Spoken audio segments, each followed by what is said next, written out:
Buenas tardes. En nombre de la Universidad Peruana de Ciencias Aplicadas, UPC, les damos la bienvenida a un nuevo encuentro editorial, donde conversaremos sobre el libro Traducción audiovisual y teleficción queer, teoría y metodología. A continuación, damos pase a Lourdes Quirós Meléndez, licenciada en Traducción e Interpretación Profesional por la UPC y maestranda en Sociología por la Universidad Católica del Perú. Dicta cursos de la línea de investigación para la carrera de Traducción e Interpretación Profesional en UPC. Sus intereses académicos gravitan en torno a la movilidad ascendente y las relaciones de poder de las poblaciones originarias enmarcadas en campos de conocimiento especializado, a quien agradecemos por moderar esta conversación. Muy buenas tardes, Lourdes. Muchas gracias, Lea, por el honor de presentar el día de hoy un libro, ¿no? Traducción audiovisual y teleficción queer, escrito por uno de nuestros queridos profesores, el profesor Villanueva Jordán. Entonces, para dar inicio a este diálogo, este espacio tan interesante, permítame presentar a los participantes del día de hoy. Tendremos con nosotros a Frédéric Chaume, catedrático de Traducción Audiovisual en la Universidad Jaume I y profesor honorario en University College London, Universidad Ricardo Palma y Universidad Peruana de Ciencias Aplicadas. Es docente de traducción audiovisual y en concreto de traducción y adaptación para doblaje desde el año 1992. Ha traducido más de 100 obras audiovisuales para doblaje y subtitulación. Además, ha dirigido 21 tesis doctorales sobre este tema y es autor de más de un centenar de libros, artículos y de 8 libros, siendo el más reciente Doublage et sous-titrage, guide d'une profession en plein essor, junto a Jean-Noël Papons, París, La Martin 2021. Ha colaborado en 4 ediciones de números especiales de revistas en este campo de estudios. Expositor en conferencias, seminarios y talleres de traducción audiovisual en universidades y congresos especializados en los 5 continentes. Dirige el grupo de investigación Trama, así como la colección de monografías y con este mismo nombre, codirige la colección Language in the Digital Age de Peter Lang. Es asesor de plataformas de video bajo demanda y de empresas de inteligencia artificial aplicada al doblaje. Asimismo, en reconocimiento a su constante y entusiasta labor en la formación de traductores audiovisuales, ha recibido premios como el Luis García Berlanga en el 2010, el Xenia Martínez Atrae 2016 y el Jan Iverson Award ESIT 2020. Muchas gracias al profesor Frédéric Chaume. Asimismo, contaremos con la participación del catedrático Jorge Díaz Cintas, catedrático de traducción y fundador del Center for Translation Studies, CENTRAS, en University College London. Es autor de numerosos artículos y libros centrados en la traducción audiovisual, incluido Subtitling Concepts and Practices, con Aline Remael 2021. Pionero en traducción audiovisual, Jorge ha formado traductores en todo el mundo, ha sido ponente invitado en numerosos congresos internacionales y ha ofrecido sus servicios como consultor a instituciones y empresas como el Parlamento Europeo, la Comisión Europea, ONA, Deluxe y Netflix, entre otros. Es editor y jefe de la serie New Trends in Translation Studies y ha recibido premios como Jan Iverson Award, ESIT 2014 y Xenia Martínez Atrae 2015 por sus servicios en el campo de la traducción audiovisual. Muchas gracias por su participación, profesor Díaz Cintas. Por último, tenemos a nuestro profesor Iván Villanueva Jordán. Iván Villanueva Jordán es profesor investigador a tiempo completo del Departamento de Traducción e Interpretación Profesional de la Universidad Peruana de Ciencias Aplicadas. Es doctor en Lenguas Aplicadas, Literatura y Traducción por la Universidad Jaume I, España. Magíster en Estudios Culturales por la Pontificia Universidad Católica del Perú. Licenciado en Traducción e Interpretación por la Universidad Ricardo Palma, Perú. Sus investigaciones y sus líneas de estudio son los estudios de género y los estudios LGBTQ+, en intersección con la traducción y los medios. Su producción académica aparece en revistas indexadas, así como en volúmenes especializados en traducción audiovisual, en traducción y en estudios de género. Con esta maravillosa presentación de las personas, de los expertos y las autoridades en traducción audiovisual, vamos a dar inicio al diálogo. Este diálogo no es solamente un espacio de logro individual para nuestro profesor Villanueva Jordán, de ahora en adelante Iván, sino también es un logro colectivo porque el profesor Díaz Cinta y el profesor Chaume, de ahora en adelante también Jorge y Fede, han sido parte no solamente del jurado evaluador de la tesis, sino también el director de la tesis. Entonces, es un logro tanto individual como colectivo, pero también un logro disciplinar para nuestros estudios de la traducción, especialmente en el campo de la traducción audiovisual. Y bueno, para iniciar el diálogo, me encantaría plantearle esta pregunta a Iván. Cuéntanos, por favor, Iván, ¿cuál ha sido el trayecto de esta investigación para ti?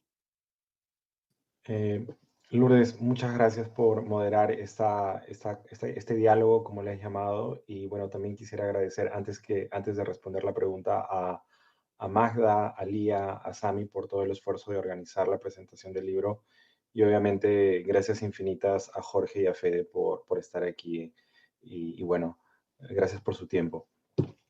Aprovecho entonces ahora sí para responder la pregunta, Lourdes, el camino hacia el libro, que primero pasó por el camino hacia la tesis, en algún momento fue un camino que parecía interminable.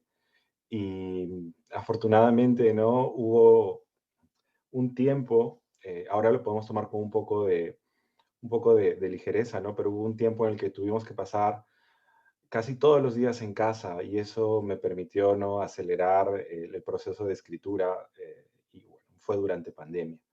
El, con esa facilidad, digamos, que tenía ya el hecho de no tener que movilizarse en una ciudad tan grande como la que vivimos, ese tiempo que a veces pasamos en el transporte sirvió mucho para concretar, ¿no? la escritura y el análisis de los datos y finalmente lo que fue esa primera etapa de la tesis. Pero el proceso en sí inició por un interés del que tal vez Fede no está al tanto, que fue quien me acompañó con su dirección en la tesis. Era un interés inicial por la traducción literaria, pero luego con las clases que seguí de él en la maestría de Ricardo Palma en traducción audiovisual, bueno, hubo un giro, ¿no? Hacia mis intereses de investigación, que se concretó luego con un importante congreso que hubo en Lima hacia el 2014, que lo organizó la Universidad César Vallejo en su momento, donde precisamente llegaron Jorge y Fede, ¿no? Esas figuras que de una u otra forma abrieron el campo o ampliaron el campo de la traducción audiovisual en nuestro país. Y ya no había vuelta atrás, ¿no? El interés ya estaba ahí a partir de las clases y luego de este evento tan grande, ¿no? Y lo que siguió fue un poco una exploración inicial con la guía de Fede Siempre. En algún momento iba a ser un estudio mucho más amplio de muchas más series, pero luego creo que lo más sabio fue dedicarse solamente a una en particular, que eso ya implicaba muchísimo trabajo. Y bueno, la paciencia y el apoyo de su parte y en distintos momentos también creo que Jorge estuvo al tanto del desarrollo de la tesis, ¿no? Hasta que finalmente salió ese manuscrito, ¿no? Hacia el 2021 y lo que se concluyó en la defensa. Y el libro como tal es un proyecto que continúa, ¿no? De aquella defensa del 2021, gracias a una beca postdoctoral pude hacer en el núcleo del grupo Trama, que lidera Fede. Y creo que como un proyecto que estaba ahí implícito para los últimos meses de la beca postdoctoral era terminar el manuscrito del libro, ¿no? Y fue así, ¿no? Es un producto en varias etapas y que creo, como lo has planteado tú, espero que también lo consideren así Jorge y Fede, fue un proyecto que integró a muchas personas y bueno, creo que el manuscrito y ahora el libro trata de reflejar y agradece, ¿no? En sus primeras páginas a todas las personas que fueron parte de ese proceso. Muchas gracias por tu respuesta, Iván. Y sí, en efecto, el estudio, ¿no es cierto?, de algo que nos apasiona nos enfrenta no solamente a nuestros conocimientos, sino también hacia nosotros mismos y lo que queremos lograr. Entonces, sí es un camino de largo aliento y sin el acompañamiento de los expertos, creo que nos iríamos hacia otros rumbos. Sin embargo, esta pregunta también va orientada a nuestros expertos en traducción audiovisual el día de hoy y tal vez, Fede, Jorge, por favor, comentarnos sobre, debido a que han sido parte de este gran proyecto, ¿no?, iniciado en el 2014 desde este espacio de interacción, ¿no?, de implantar el interés en la traducción audiovisual. ¿Cuál es el lugar que ocupa esta investigación dentro de la discusión actual de la disciplina? Bueno, sí, no sé si puedo empezar yo. Me doy más por aludido con la cuestión de la dirección. Empiezo yo y a lo mejor en las siguientes lo hacemos un poco más dinámico y lo hacemos al revés, ¿no? Y vamos turnándonos. En primer lugar, buenas tardes a todos ustedes, a todas las personas que están escuchándonos detrás de sus computadoras o laptops. Muchísimas gracias a Magda Simons, a Lía Castillo, a Sam Meneses y a ti, Lourdes Quirós, por hacer este evento posible.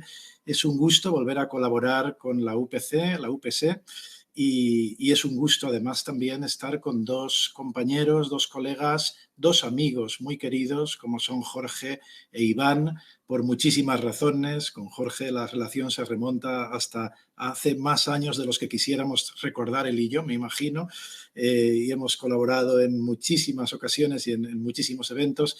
Con Iván nuestra relación, como él recordaba, se remonta al año 2012 en aquellas clases de la maestría en Ricardo Palma, donde empezamos a conversar sobre traducción audiovisual. Es un placer ver que aquel alumno entonces hoy en día es un investigador consolidado, es una persona de referencia, es un traductólogo peruano por nacimiento, pero universal por la manera en que ha sabido abordar los temas que él ha querido investigar dentro de la traducción audiovisual y que auténticamente constituyen hoy en día un nicho, ¿no? Y a eso me refiero y con eso te contesto, Lourdes, a la pregunta que me hacías. Este libro, el libro que presentamos aquí hoy, se inserta en el campo de estudio de los estudios sobre traducción audiovisual, en intersección, en este caso, con los enfoques queer de la traducción, que ya se habían explorado en literatura y en cine, ¿no? Ahora también en la traducción, gracias al libro de Iván. Se trata, por tanto, de un libro de traducción audiovisual, un campo que pertenece a la disciplina de la traductología o llamada en los círculos anglófonos estudios de traducción, estudios de la traducción. Este es un libro pionero, no solo por la temática, sino también por la metodología empleada para tratar esta temática, que a mí me parece tan importante como la temática misma. Los estudios descriptivos de traducción en los que Iván también se inserta, y no solo en ellos, son precisamente el marco con el que se aborda la representación de la diversidad sexual. Y este marco teórico, metodológico especialmente del descriptivismo, es el que permite mostrar las diferencias dentro de los sistemas culturales y dentro de las formas disponibles en las lenguas en contacto que analiza Iván en su estudio, el inglés y el español, con el objetivo, y yo creo que esto es importante, de indexicalizar a distintas comunidades sexodiversas, ¿no? Indexicalizar significa, o con ello quiero decir, producir o crear un comportamiento o un enunciado que apunte o que indica a un estado de cosas, ¿no? En la esfera humana, en nuestra esfera, indexicalizar socialmente incluiría cualquier signo, la ropa que vestimos, la variedad del habla con la que comunicamos, los modales que transmitimos o con los que nos comportamos, ¿no? Los rasgos raciales, obviamente, los cuerpos, el significado de los cuerpos, ¿no? Todo esto es indexicalizar. Y al final esta indexicalización apunta o ayuda a crear una identidad social determinada. El objetivo, por tanto, del libro de Iván, para mí, es precisamente doble, ¿no? Identificar las interacciones semióticas o multimodales entre los distintos modos visuales que él analiza en el libro y la lengua, el código lingüístico, los diálogos, ¿no? En escenas que involucren conversaciones sexuales o intimidad entre personajes masculinos, ¿no? Dentro de la serie que él no ha nombrado, con la que él se quedó, como él decía en su introducción, que es esta serie Looking, y contrastar cómo las traducciones para el doblaje al español neutro para América Latina y al español peninsular para España contribuyen o contribuyeron en su momento y transformaron o no, porque no voy a hacer un spoiler, la representación del deseo entre hombres. Es decir, cómo la traducción indexicaliza, ¿no? En este sentido que comentaba antes, o apunta de manera diferente o incluso a veces se puede contraponer o ensalzar o subrayar enunciados y comportamientos que por tanto pueden acabar creando distintas realidades sociales, ¿no? Es decir, así de importante es la traducción. Los hallazgos, por tanto, Iván los analiza en el contexto de los estudios de traducción desde una óptica queer y de género, así como desde la teoría de los afectos. Muchas gracias por tu respuesta, Fede, y me gustaría tal vez, Jorge, si podrías contribuir un poco a esta tan interesante discusión sobre este, digamos, poder, ¿no?, ideológico, social de la traducción de la lengua en esta suerte de interacción con los otros modos de crear significados en la pantalla, ¿no?, de tanto que se ha consumido y se consume en los productos audiovisuales. Sí, bueno, en primer lugar, al igual que Fede, me gustaría dar las gracias a todas las organizadoras de este evento y haberme permitido darme la posibilidad de estar aquí compartiendo una sesión tan interesante y tan bonita también, ¿no?, dentro de lo que es el campo de la investigación. Ha comentado Iván que pasamos muchas horas solos, delante de pantallas, tanto de ordenadores como de televisión, y es siempre muy bonito y muy alentador tener ocasiones como estas para poder hablar de lo que hemos hecho y poder comentar y debatir los temas que tanto nos gustan. Ha comentado Fede con mucho acierto y con mucho atino a todas los puntos más interesantes de la tesis que trabajó Iván, pero también del libro, que es una evolución de esa tesis, como él ha indicado, y es un paso más allá de lo que había iniciado en sus primeras aproximaciones teóricas y lingüísticas del mundo de la traducción. El campo de la traducción audiovisual es un campo que ha generado mucho interés en los últimos años y, sin embargo, dentro de ese interés nos faltaban todavía algunas áreas de debate un poco más profundo, y entre ellas es el campo de los estudios de LGTB o campo de estudios queer que hemos llegado a implantar, sobre todo en terrenos como la literatura o en terrenos como estudios de cine, pero no necesariamente ese salto a la traducción.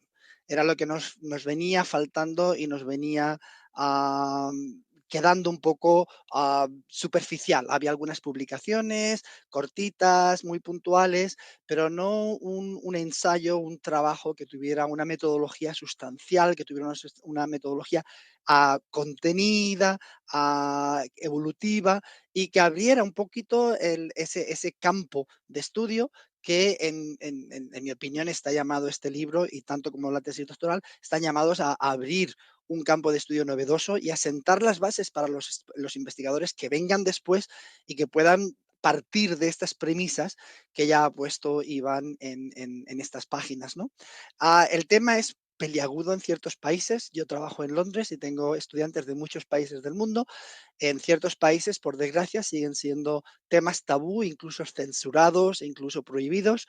Y desde esa perspectiva es muy valiente esa aproximación que Iván ha tenido siempre clara desde el primer momento, de recuperar temas que, por muy espinosos o problemáticos que puedan ser, también necesitan ser estudiados y también necesitan ser analizados. Vivimos en una sociedad o en un entorno donde la mayoría de productos que consumimos, cambiando un poquito ahora, pero generalmente son todos de origen anglosajón o en lengua inglesa.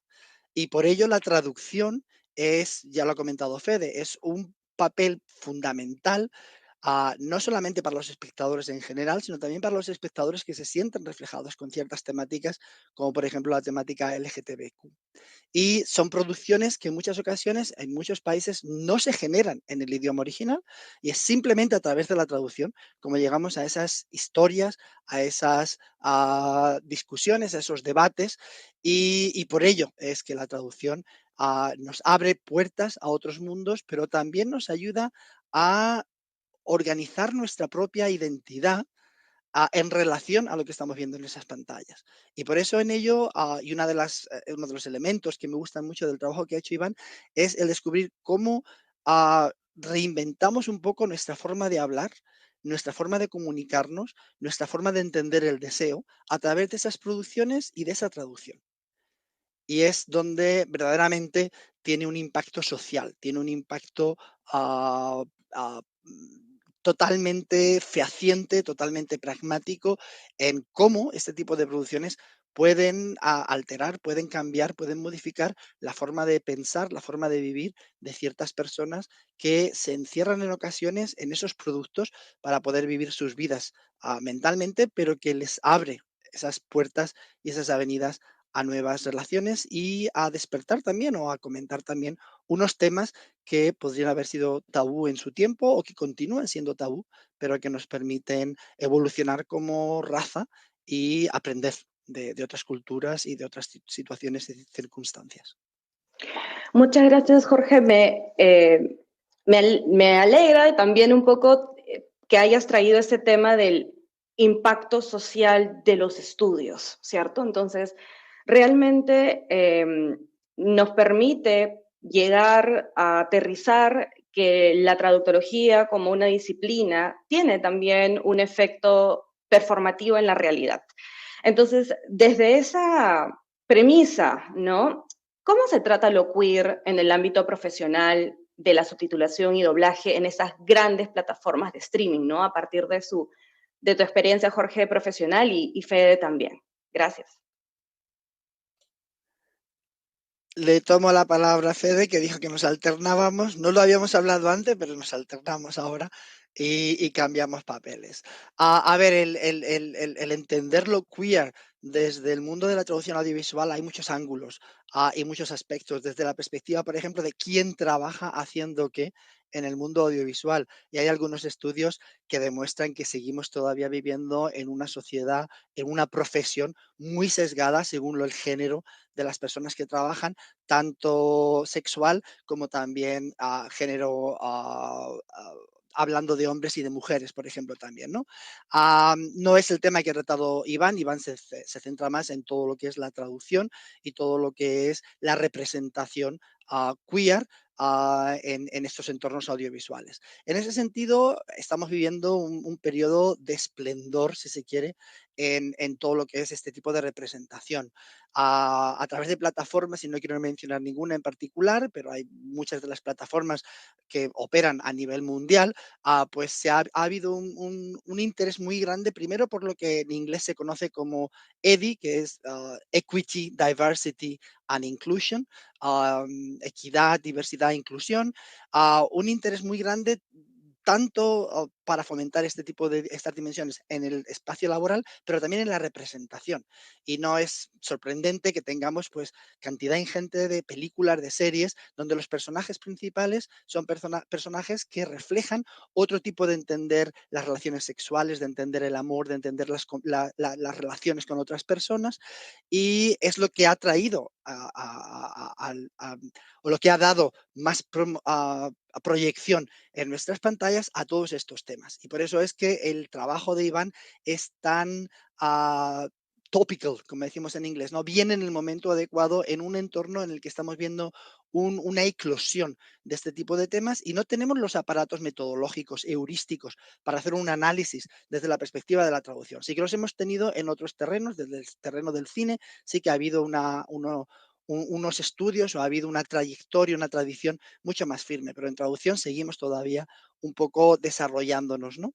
Y en ese sentido sí que, bueno, pues tenemos toda una gama de producciones que nos presentan otras realidades que hasta ahora no aparecían en pantalla. No es que no existieran, existían, pero existían en la parte oculta, en la parte de la trastienda, ¿no? Y es ahora cuando los tenemos en primera pantalla, cuando los personajes, los protagonistas son actantes y representan a esas otras, a esos otros grupos sociales, donde la traducción tiene ese papel tan importante. Muchas de estas empresas lo que tienen son sus guías específicas de cómo tratar este lenguaje sensible, este lenguaje que puede ser también muy problemático, hasta puede ser insultante, puede ser ofensivo, pero puede ser también una forma de hablar entre esa comunidad. Entonces, ¿cómo reflejamos eso a la hora de traducirlo?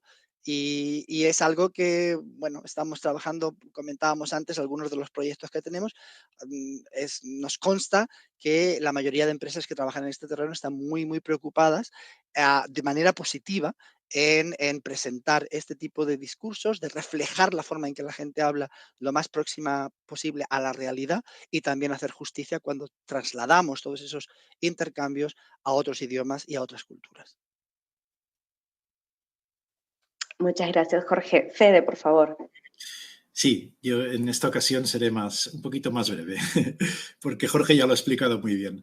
Efectivamente, las grandes plataformas, y hay muchas, como sabemos, están claramente apostando por representar la diversidad en la ficción audiovisual. Están optando, y de manera decidida, por no excluir, sino por integrar, por incluir, ¿no? Porque todo el mundo, de cualquier tipo de procedencia social, geográfica, etnicidad, orientación sexual, lengua minoritaria o no, capacidades diversas se vean reflejados en la ficción, tengan referentes en la ficción, cosa que hasta ahora eso no ocurría, no había referentes, ¿no?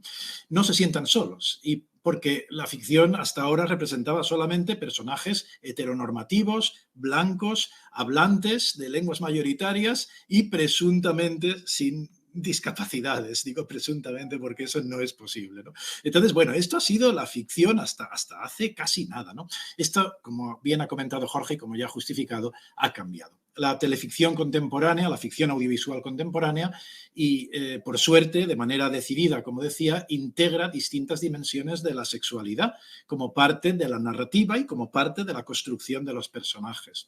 El corpus que ha analizado Iván es Looking, como comentaba antes, una serie de drama y comedia, ¿no? Entre drama y comedia, ¿no? Producida por HBO y transmitida originalmente entre 2014 y 2016. Esta serie de televisión es un caso relevante para identificar cómo la interacción entre los distintos recursos semióticos, visuales y lingüísticos son fundamentales para sostener el relato, para expresar aquello que quiere expresar, no solo la lengua, no solo los diálogos, ¿no? Las traducciones que Iván analiza tienen el potencial de influir en la transformación de las relaciones de poder, como comentábamos antes, ¿no? En las relaciones de género, incluso en su cosificación, ¿no? En su reificación en nociones sexistas, ¿no? Es así tanto los discursos originales como los discursos traducidos. Por eso es tan importante la traducción, por eso es tan importante el análisis académico como el que ha realizado Iván, por eso es tan importante que investigadores como Iván alerten a la comunidad científica y de paso a estas grandes plataformas que el cuidado con el que se debe abordar una traducción es esencial para o bien mantener ese equilibrio semiótico del texto original entre los distintos códigos de significación que van a construir el relato, que construyen el relato, y que por tanto de ese modo mantendrá la realidad social que en él se quiere mostrar, o bien contravenirlo en caso de que se quiera luchar contra ideas preconcebidas, demasiado conservadoras o pertenecientes a esto que ahora se llama la cultura de la cancelación, ¿no? Que peligrosamente se anuncia como restablecedora de los valores tradicionales. Muchas gracias, Jorge y Fede, por estas respuestas. En efecto, la investigación de Iván toca estos temas sensibles y, como bien lo dijo Jorge, a veces hasta ofensivos. Y esta pregunta va orientada a Iván, ¿cierto?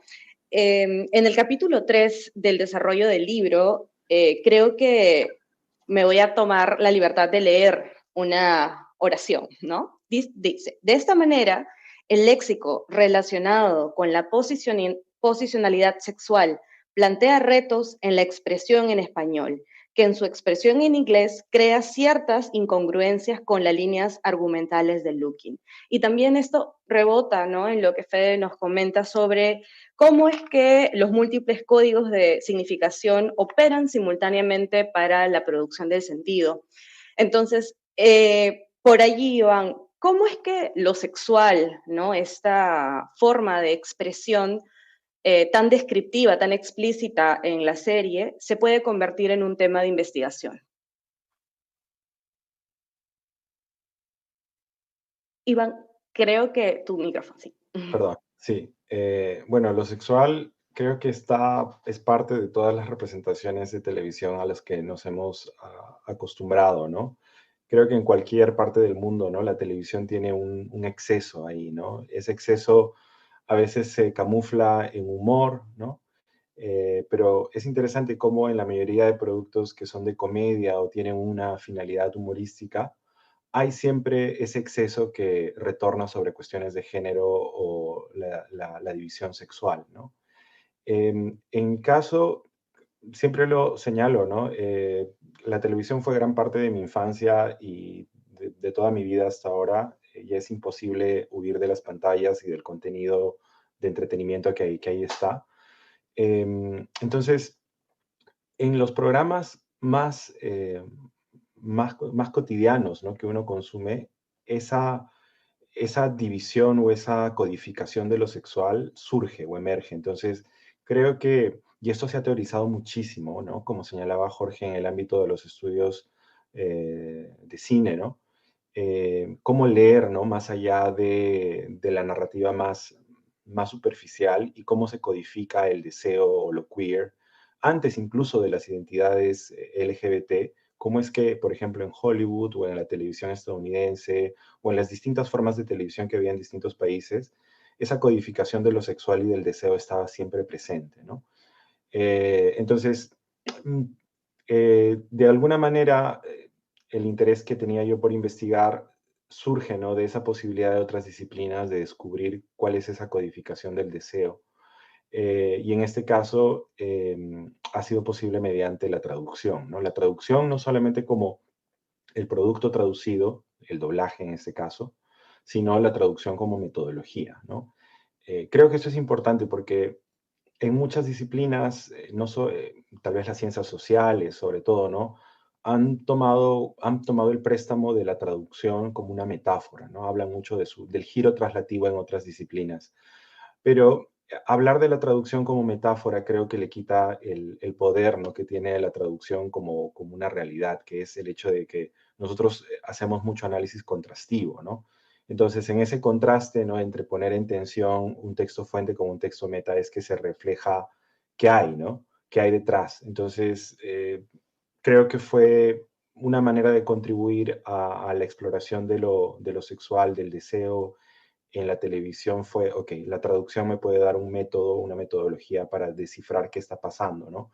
En este proceso que muchas veces es visto como algo, no sé, ¿no? Medio misterioso, ¿no? Cómo se cambia la voz de un actor por otra, ¿no? Más allá de las dificultades técnicas o la especialización técnica, hay una cuestión medio ideológica, ¿no?, que termina influyendo en cómo se hace el doblaje. Entonces, creo que ha sido así, un poco a partir de una experiencia personal, la propia forma de la televisión que esconde esta dimensión del deseo y la traducción como una herramienta potente para descifrar cómo se puede analizar el deseo en productos que están en distintas lenguas, ¿no? Muchas gracias, Iván. Y esta respuesta también se vincula a la siguiente pregunta para nuestros expertos. Sí, Ustedes han sido parte del proceso de la tesis en varios estadios del manuscrito, ¿cierto? Entonces, integrando la respuesta de Iván de esta motivación de explorar la sexualidad, el deseo desde una mirada personal, pero también para saber qué hay detrás, ¿no? ¿Qué está pasando en esta interacción de estos códigos? Entonces, ¿cómo describirían ustedes, tal vez empezamos con Fede, ¿no? ¿Cómo describirían las etapas de la investigación en temas sensibles como el lenguaje sexual explícito? Sí, bueno, Iván analiza efectivamente el doblaje, y la subtitulación no se le queda a la zaga tampoco a todo esto, pero de hecho algo curioso que ocurre con la traducción audiovisual, en general con toda traducción, pero mucho más con la traducción audiovisual, y por culpa de tener que someternos, ¿no?, a ciertas restricciones, a veces técnicas, pero también a veces ideológicas, pues en lo que acaba todo esto es que a veces, o en muchas ocasiones, el doblaje suele excluir la diversidad lingüística y se suele centrar en una sola variedad de la lengua. Una variedad que la llamamos a veces en inglés the bees, en español de México doblajero, y en otras lenguas de otras maneras, pero una variedad de lengua, la lengua del doblaje, que es una variedad artificial, es una variedad prefabricada, es una variedad pensada, diseñada, ¿no? No es una variedad real de la lengua.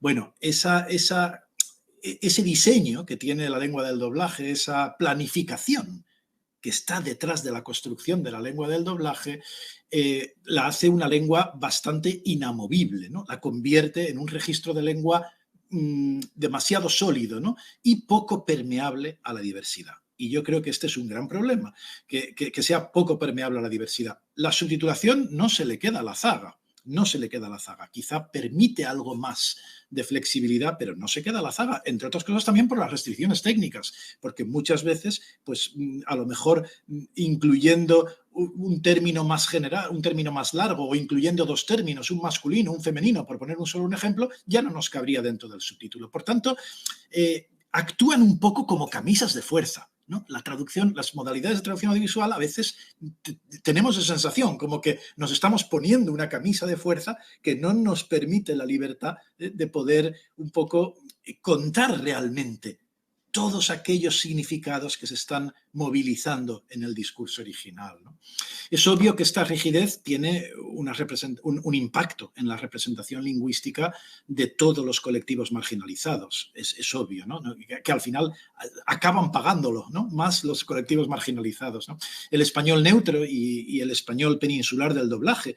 El español neutro, digamos, se ve con mucho más obvio, ¿no?, con mucha mayor obviedad, que es un español para toda Latinoamérica, desde México hasta Argentina, y podemos incluir para toda la población hispanohablante de Estados Unidos, incluso del Canadá, ¿no? Bueno, pues este español obviamente va a ser o va a constituir una camisa de fuerza mucho mayor que el español que se restringiera a un solo territorio. Pero es que incluso el español peninsular, el que hablamos aquí, también es otra camisa de fuerza, porque tampoco es capaz de representar toda la diversidad que podría hacer o podría representar la lengua oral real, ¿no?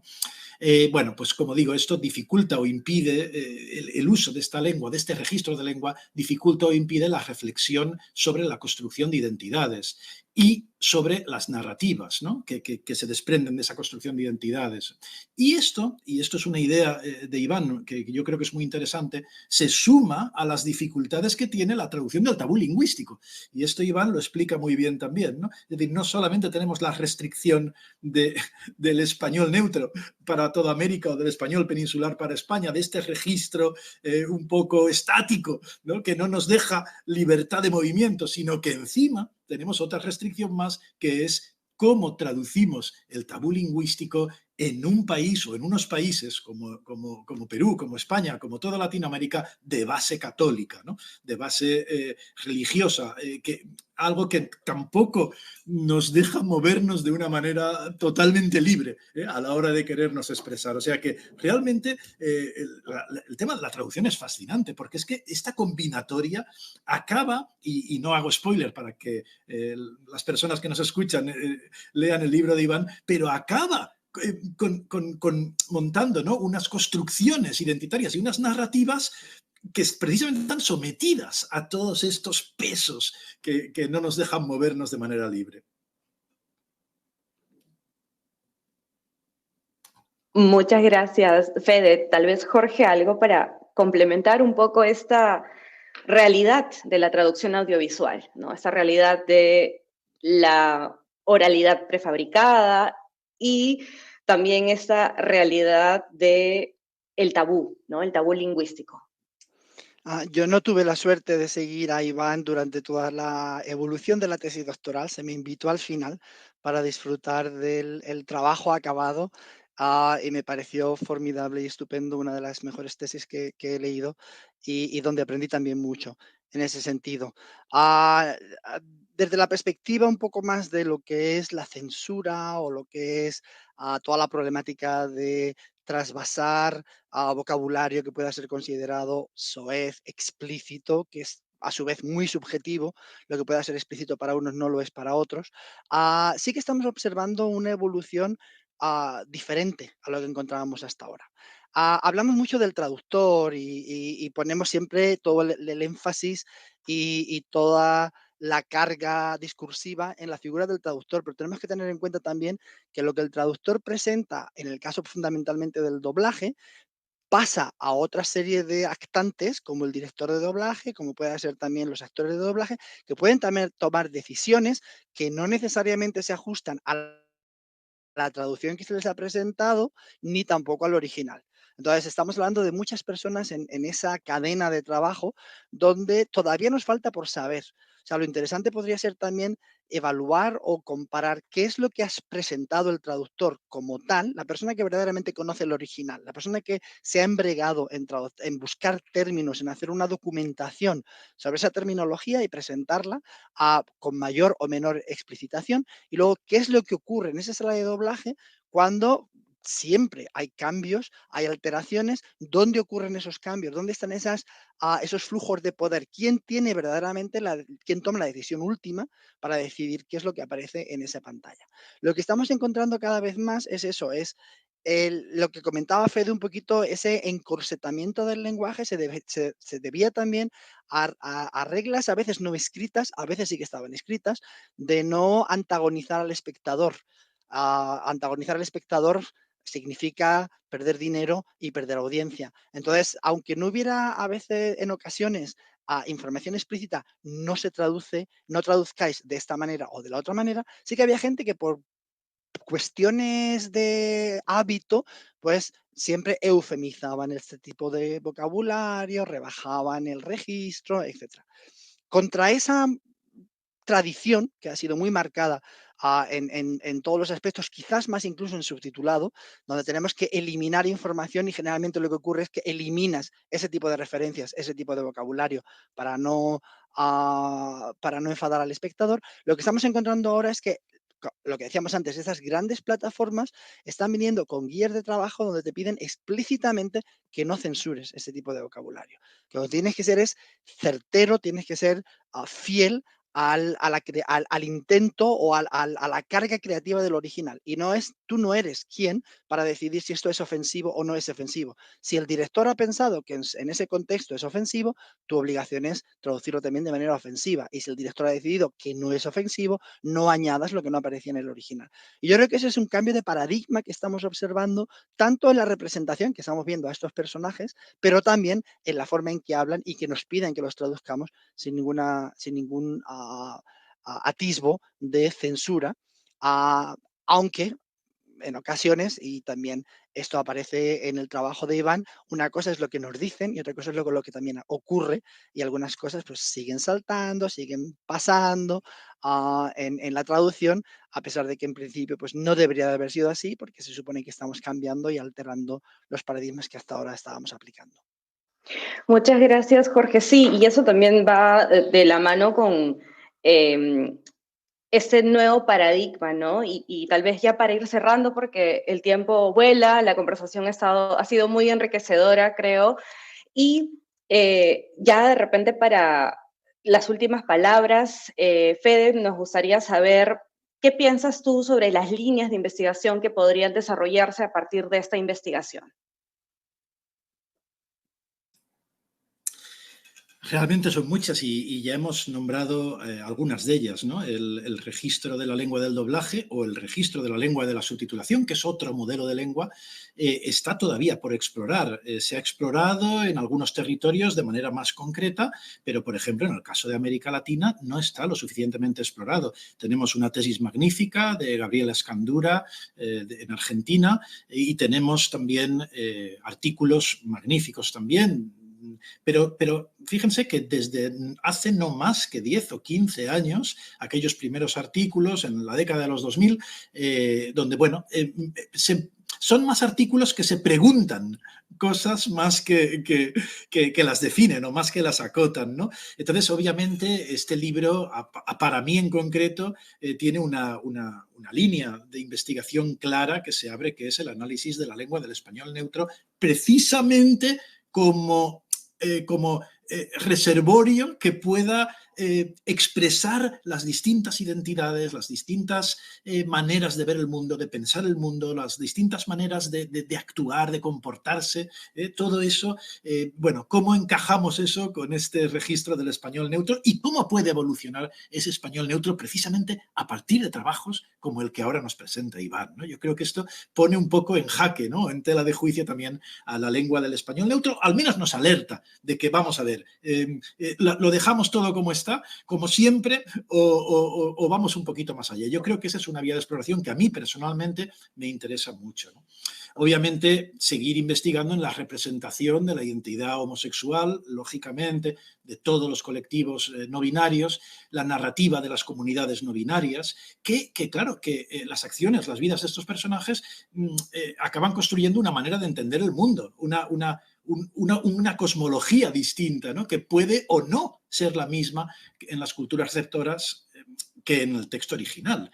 Nosotros, obviamente, bebemos muchísimo de todo aquello que se produce en Estados Unidos y en general en el mundo anglófono, pero especialmente en Estados Unidos. Pero nosotros no somos Estados Unidos, de ninguna de las maneras, ¿no? Es decir, hombre, obviamente somos humanos todos, ¿no? Pero bueno, pues cómo se construye todo eso, ¿no?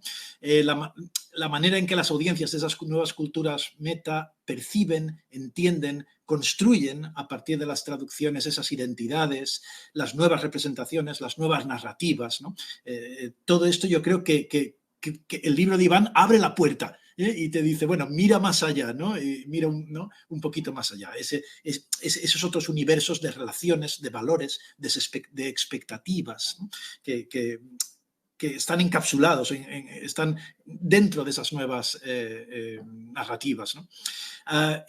Todo esto es lo que explora el libro de Iván. Yo tampoco voy aquí a decir si Iván al final acaba diciendo que estas representaciones o las representaciones de estas narrativas y de estas identidades son las mismas en español peninsular, en español latino, que en el original estadounidense, porque obviamente sería hacer spoiler del libro, ¿no? Tampoco voy a decir qué cosmología o qué visión del universo queer predomina en cada una de ambas traducciones, la española y la americana, ¿no? La latina y la europea. Voy a acabar recomendando a todas las personas que se han conectado a este evento que lean el libro de Iván, porque allí encontrarán estas respuestas. Muchas gracias, Fede, por tu respuesta y por esta invitación, y tal vez unas últimas palabras ya para despedirnos y darle el pase a nuestra encargada de la editorial, Jorge, y por último, Iván también. Bueno, yo creo que tengo muy poquito que añadir a lo que ha comentado Fede. Ha hecho un barrido muy completo de lo que se podría todavía investigar en este terreno. Si algo, me gustaría, por ejemplo, también expandir un poquito el terreno de análisis de todo lo que es inglés y que suele ser un poquito, o suele ser un poco el paradigma, suele ser la cosmología de la que el resto de países nos valemos, a abrirlo a otros terrenos también, del francés, del alemán. Tenemos muchas series coreanas donde también aparecen personajes con diferentes representaciones de género. Y yo creo que eso también podría ser muy interesante para ver cómo compiten o cómo se asemejan este tipo de representación. Importancia del libro y del trabajo de Iván, que no solamente es para un contexto específico, sino que ofrece las herramientas, ofrece la metodología, los aspectos que te pueden permitir expandir y aplicarlo en otros terrenos, en otras combinaciones lingüísticas y en otros contextos culturales. Y bueno, igual que Fede, recomiendo también la lectura para poder acercarse, para poder apropiarse de esas herramientas y poder implementarlas en otros casos de estudio y en nuestros proyectos de investigación. Muchas gracias. Iván, por favor.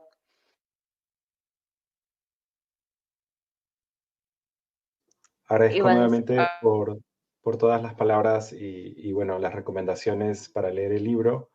Yo solo quisiera terminar diciendo que el libro tiene también una finalidad didáctica, ¿no? De explicar cuál es el proceso para abarcar este tipo de traducciones. En la reescritura o edición del libro primó también hacer esto de manera más clara. El manuscrito de una investigación para un grado académico no es el mismo que se requiere para un producto que finalmente va a ser, digamos, difundido ya de manera más amplia en principio para un público académico no se puede negar, pero yo pensaba siempre en mis estudiantes cuando escribía esta edición del libro, ¿no? Porque hay mucho interés, no solamente, debo decir que en nuestra universidad los estudiantes se han educado, creo, en un entorno académico que señalaba muy bien lo que era el género como categoría analítica y en algunos casos los estudiantes, las estudiantes han deseado también explorar cuestiones relacionadas con el género y la sexualidad en sus propios trabajos de investigación. Entonces, a mí me faltaba algún tipo de recurso que darles para enseñarles a trabajar la metodología o incluso cómo analizar escenas que pueden ser un poco tabú, ¿no? No solamente lo lingüístico, sino la escena en general. Entonces, yo quisiera cerrar retomando también una partecita del libro, que es que el libro está dedicado a mis estudiantes de la carrera de mi universidad, ¿no? Y les agradezco a ellos por haberme aguantado cuando hablaba mucho de estos temas en clase, que bueno, ha tenido como final este libro. Muchas gracias. Muchas gracias, Iván. Muchas gracias, Jorge y Fede. Yo cierro también y estaba a punto de leer la dedicatoria, Iván, porque he sido también tu estudiante y has marcado en mí este interés por los estudios descriptivos de la traducción y la traductología en general. Entonces, nuevamente recomendar el libro para identificar cómo esta investigación presenta este salto, ¿no es cierto?, pionero, metodológico, temático, para sostener las bases de la representación de sexualidades disidentes, marginales, diversas en estos espacios lingüísticos como ya sea el español neutro europeo o el español neutro de Latinoamérica.